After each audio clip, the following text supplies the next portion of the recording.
Hello विद्यार्थी मित्रों, धोरण 8 English grammar chapter first revision यानी कि पुनरावर्तन। मित्रों, આપણે 5, 6, 7માં જે સર્વનામના રૂપો શીખી ગયા, એકવચન બહુવચનમાં, પછી પહેલો પુરુષમાં આઈ અને વી, બીજો પુરુષ યુ, ત્રીજો પુરુષ હી, શી, ઈટ અને ધે.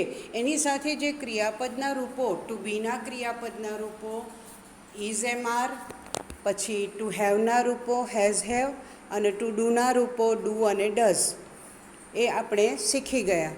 હવે કેટલીક વસ્તુઓ આપણે, હું શિક્ષક છું, આ મારું પુસ્તક છે, તો આ હું શિક્ષક છું તો એના માટે મારું પુસ્તક છે એ મેં શું વાપર્યું? હું સર્વનામની સાથે બીજું કયું સર્વનામ વાપર્યું? મારું. તો એ પુસ્તક અને મારી સાથેનો જે સંબંધ છે એ દર્શાવે છે, એટલે આ સંબંધક રૂપ કહેવાય. તો આવા સર્વનામના સંબંધક રૂપો ઇંગ્લિશમાં એને પોઝેસિવ ફોર્મ્સ કહેવામાં આવે છે.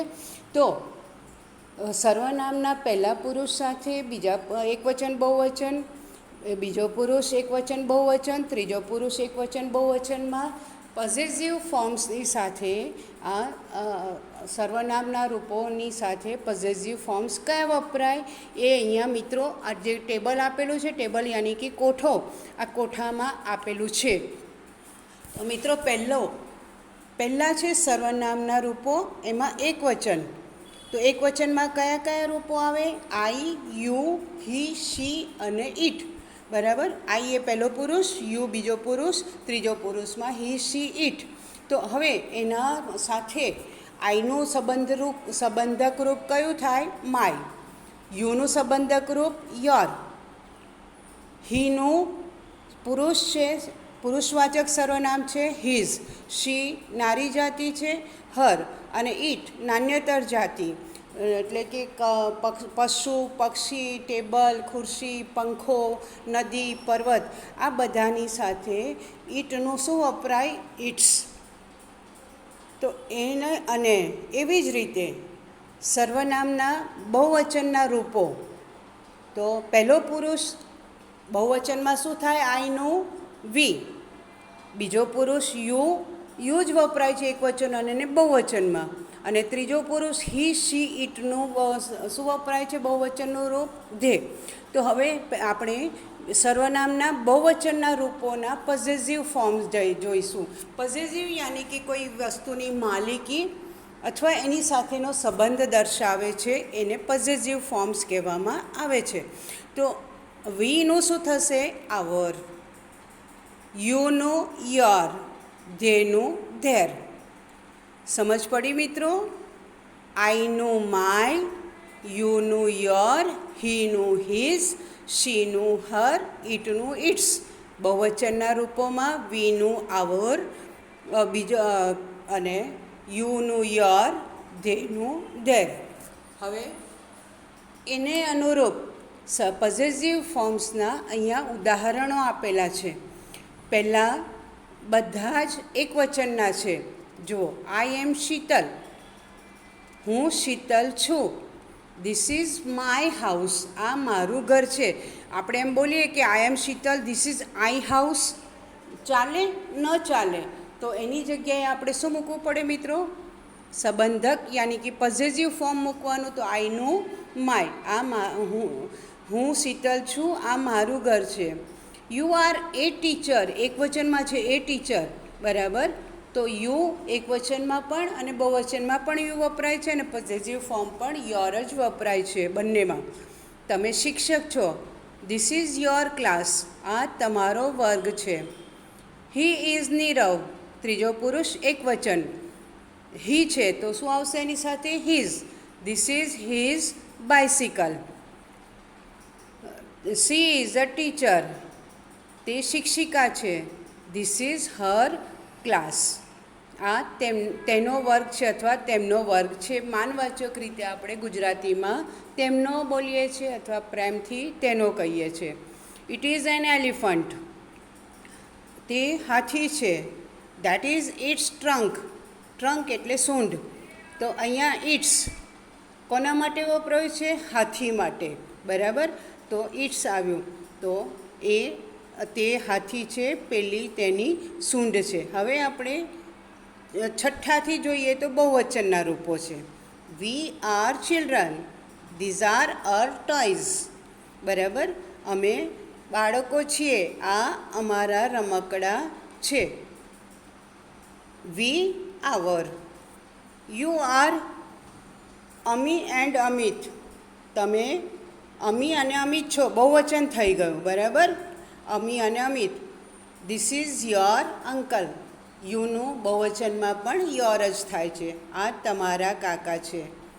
દે આર પ્યુપિલ્સ, પ્યુપિલ્સ એટલે પણ સ્ટુડન્ટ્સ, વિદ્યાર્થીઓ, તેઓ વિદ્યાર્થીઓ છે. ધેટ ઇઝ ધેર સ્કૂલ, એનું શું થઈ ગયું પોઝેસિવ ફોર્મ? ધેર, પેલી તેમની શાળા છે. આમ પોઝેસિવ ફોર્મ્સ એટલે કે સંબંધક રૂપો સમજ પડી મિત્રો? ના સમજ પડે તો તમે મને આમાં રિપ્લાયમાં લખી શકો છો કે મેડમ ન સમજાયું, ફરી સમજાવો. ઓકે. હવે આપણે આને જ બે વાક્યોને આપણે ભેગા કરીને માલિકી દર્શાવો, કોઈ વસ્તુની સાથેની માલિકી, સગપણ કે કોઈ અવયવ. આપણે પહેલાં જોયું કે it is an elephant, that is its trunk. તો એ શું થયું? અવયવ થયો. હાથીનું અવયવ છે, એક અંગ છે. પછી this is my, I am Sheetal, this is my house. તો એ શું થયું? વ્યક્તિનો વસ્તુ સાથેનો સંબંધ થયો. અને ત્યાર પછી સગપણ. તો છેલ્લું આપણે વાક્ય સાતમું જોઈએ. You are Ami and Amit, this is your uncle. તો અમિતના કાકા છે, એટલે સગપણની રીતે વપરાય. પછી વસ્તુની સાથે માલિકીનો સંબંધ દર્શાવવા માટે, અથવા કોઈ પ્રાણી, પક્ષી અથવા વ્યક્તિનું અવયવ દર્શાવવું હોય તો એના માટે પણ વપરાય. તો એવી જ રીતે આ બીજું ફોર્મ છે અપોસ્ટ્રોફી એસ. અપોસ્ટ્રોફી એસ એટલે કે વસ્તુ, કોઈ વ્યક્તિનું નામ, પ્રાણીનું નામ, વસ્તુનું નામ, એની પાછળ જે ઉપર અલ્પવિરામ જેવું કરીને તરત જ બાજુમાં એસ લખવામાં આવે છે, એને અપોસ્ટ્રોફી એસ કહેવામાં આવે છે. તો અપોસ્ટ્રોફી એસ તો શા માટે વપરાય છે? વ્યક્તિની સાથેનો સંબંધ દર્શાવવા માટે, યાની કે સગપણ દર્શાવવા માટે. પછી વ્યક્તિ અને વસ્તુ સાથેનો સંબંધ યાની કે માલિકી દર્શાવવા માટે, અથવા કોઈ વ્યક્તિ, પ્રાણી કે પક્ષીના અવયવ દર્શાવવા માટે વપરાય છે મિત્રો. તો આ રીતે આપણે એનો પોઝેસિવ ફોર્મ બનાવ્યું. અપોસ્ટ્રોફી એસ અને પોઝેસિવ ફોર્મ્સ શીખ્યા. હવે અપોસ્ટ્રોફી એસ માટેના અહીંયા ઉદાહરણો આપ્યા છે. તો પહેલું ઉદાહરણ છે, હી ઇઝ રીમાઝ અંકલ, તે રીમાના કાકા છે. રીમા અને એના કાકાનું સગપણ દર્શાવે છે. તો રીમાઝ અંકલ. મિત્રો ખૂબ ધ્યાન રાખવાનું, અપોસ્ટ્રોફી એસ બિલકુલ બાજુમાં નું ચિહ્ન અને તરત જ એસ લખવાનો. ઘણા વિદ્યાર્થીઓ શું કરે છે? ઘણો દૂર ચિહ્ન અને એસ લખે છે. એવું નહીં કરવાનું મિત્રો. અને અલ્પવિરામ જેવું ચિહ્ન કરવાનું, સીધી લીટી નહીં કરવાની કે પછી આડું નહીં કરવાનું. બહુ ધ્યાન રાખજો. આજ સુધીના મારા અનુભવ છે, વિદ્યાર્થીઓ આ ભૂલ કરે છે, તમે એ ભૂલ નહીં કરતા. બીજું ઉદાહરણ છે, ધેટ ઇઝ અતુલ્સ હાઉસ. પેલું અતુલનું ઘર છે. કોની માલિકી છે ઘરની? અતુલની. તો અહીંયા શું દર્શાવે છે? માલિકી દર્શાવતા વસ્તુ અને વ્યક્તિની વચ્ચેની માલિકી દર્શાવે છે. ત્રીજું ઉદાહરણ છે, ધીસ ઇઝ અ મંકીઝ ટેલ. આ વાંદરાની પૂંછડી છે. વાંદરાનું અંગ જ કહેવાય ને પૂંછડી, એટલે અહીંયા શું છે? વાંદરાના અવયવની વાત કરેલી છે. ચોથું વાક્ય, ઇટ ઇઝ મોનાઝ હેન્ડ. તો આ તે મોનાનો હાથ છે. હાથ એ પણ આપણા શરીરનું અંગ છે, એટલે અહીંયા આપણે અવયવ તરીકે એનો ઉલ્લેખ કરવામાં આવ્યો છે ને અપોસ્ટ્રોફી એસ મૂકવામાં આવેલો છે. મિત્રો સમજ ન પડી હોય ફરી તો કે લખજો મને કોમેન્ટમાં, હું ફરી સમજાવીશ. હવે આપણે એક્સરસાઇઝ પર જઈશું. એક્સરસાઇઝ માટે આપણે નેક્સ્ટ વિડીયોમાં જઈએ છીએ. ત્યાં સુધી મિત્રો રજા લઈએ. નેક્સ્ટ વિડીયોમાં ફરી મળીએ.